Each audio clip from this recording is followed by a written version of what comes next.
and Reno. You're watching 2 News at 5.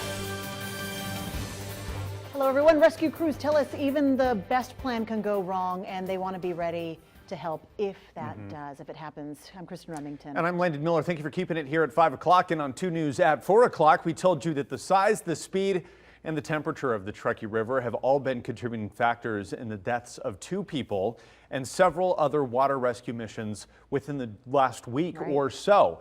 Ryan Kennedy picks up the story live at Oxbow Park, where firefighters were looking for 3 people who apparently, Ryan, this just all broke within the last hour or so, falling off their inner tubes. They all managed to get out safely here.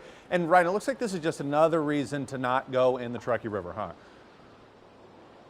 I mean, yet another example. You said it best right there, Landon. We can't stress it enough just how dangerous conditions are here. I mean, we just checked in at 4 o'clock, and 30 minutes ago, they got another call of 3 people who were on inner tubes in the river, and yes, they needed assistance to get out. Thankfully, though, everyone is okay. But I mean, you can see it right here. Look at the Truckee River right now. It is flowing fast. The conditions right now are very dangerous, very cold too. You do not want to get into this. Experts say to stay out. And thankfully that there are agencies like the Reno Fire Department, who was on scene here today, the Sparks Fire Department, Washoe County, who all trained to be ready for these calls as they're just happening one after the next. In fact, even Truckee Meadows Fire Protection District was doing some training of their own near Truckee today, because they too know that they're in for a busy season.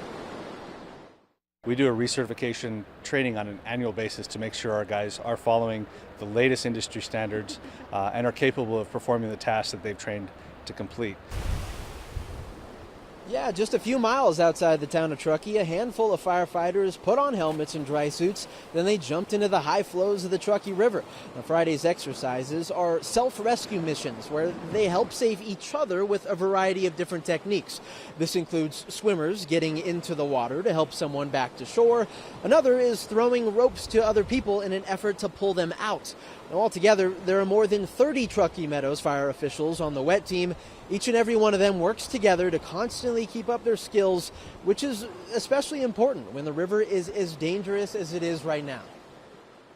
We do anticipate that with the weather as warm as it is and people are interested in going to the water, there's going to be a lot more people near the water's edge and potentially getting themselves into trouble.